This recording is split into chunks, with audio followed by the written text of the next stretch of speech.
Welcome back to Sportsbook Review Videos. It is Friday, which means it is that time once again to bring in my friend and, of course, my enemy in our year-long NFL picks battle, Mr. Swinging Johnson. And Swinger, last week you barely hung on to 500, while I soared to a perfect record once again, moving my record to 6-2.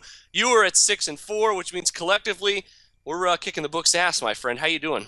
Well, not as good as you, buddy. I mean, 5-0 over the last 2 weeks. You are one spectacular bastard. I mean, Just that take a bow. is I'll take a something. bow. Thank you. Thank you. Well, I'll tell you what, man.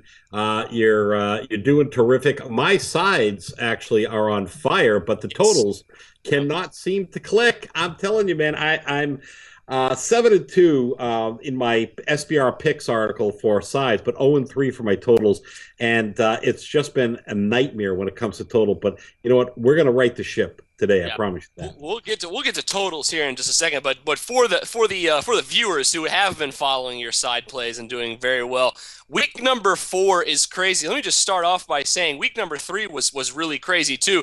Got a little stat for you, Swinger. 773 points scored total in week number 3. I believe, can't confirm this, but I believe that's the third most ever in the history of the NFL.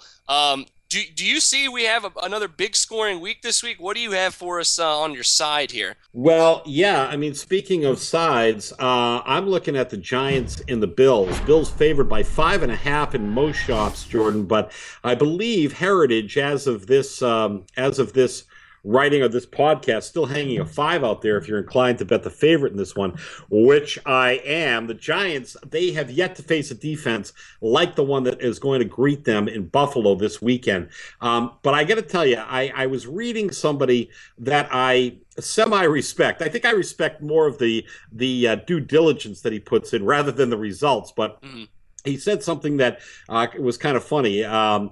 The betting trend here, for instance, teams that were 0-2 and got their first victory in week 3, like the Giants, are 32-10 ATS the following game in the underdog role. And another one you can chew on if you like this sort of stuff is that the Giants are 42-24 ATS as visitors since 2006, unless favored by 3.5 or more. And I say to you, can we find a more esoteric stat or even manufacture or contour stat that's going to give any credence whatsoever to the Giants covering in this one, Jordan? I say nay. And I'm not going to be held hostage to statistics that, backtrack almost a decade ago where players are now Amen. coaches and grandfathers. I mean, it's Yeah. ridiculous. If you look at this game, the Bills dropped 27 points on the Colts, 32 on the Patriots, and most recently 41 on the Dolphins.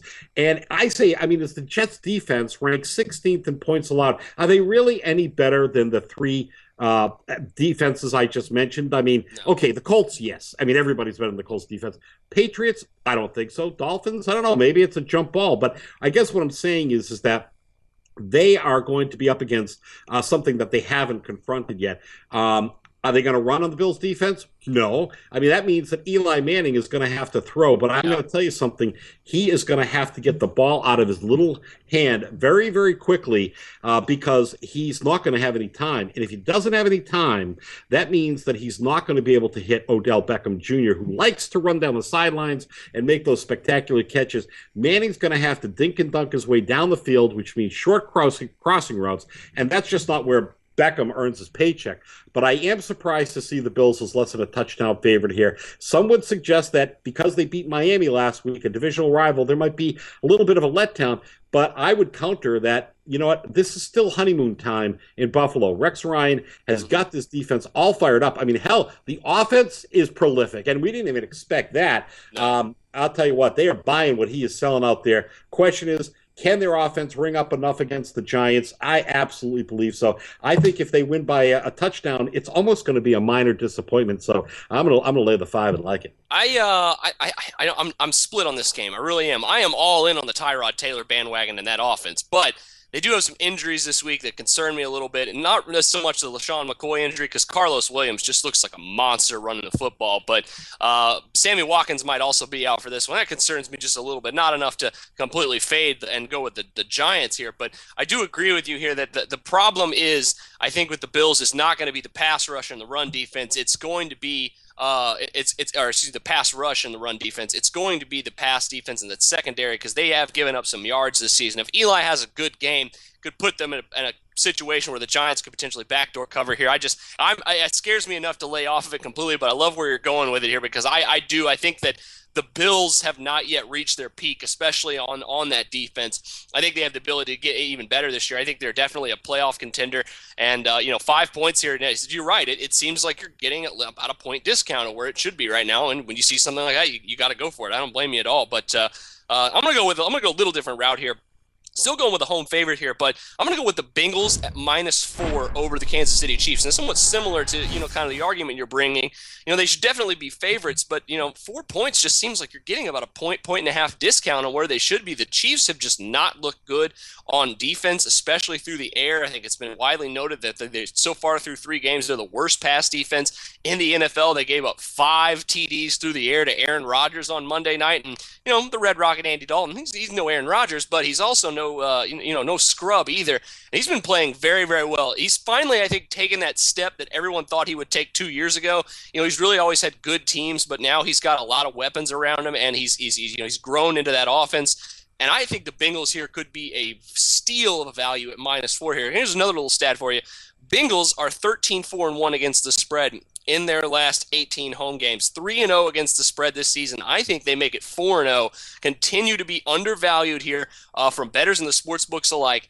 -4 at Cincinnati at home against the Chiefs. What do you think on that one? Yeah, I'm a big fan of the Bengals.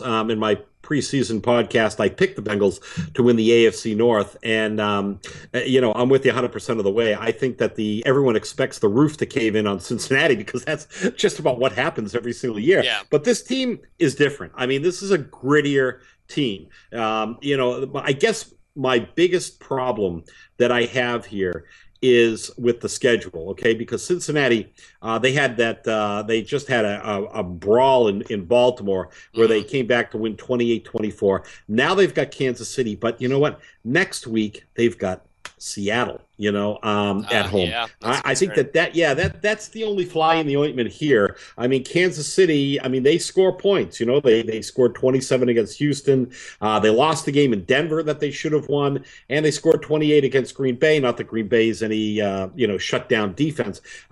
It's a schedule that kind of concerns me.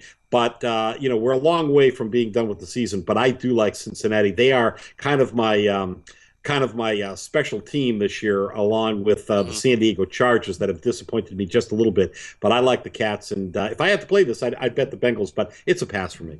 You're looking at it, like the Bengals are, you're trying to find those teams in the AFC that can compete with the Patriots, and right now it's kind of hard to find. But like you said, it's a long season. There's some teams that can emerge, and the Bengals just, you seem to have the same sense on them as I do. Like they seem to be that team that could emerge as a team that could make it to the AFC title game. Whether or not they could beat the Patriots, that's a whole nother conversation for a whole other time. But that they do have that kind of upside, I think. So that'll do it for the Swinger and I. Those are your 2 spread picks. He's going with the Bills at -5 from Heritage. I'm going with the Bengals here at -4 against the Chiefs.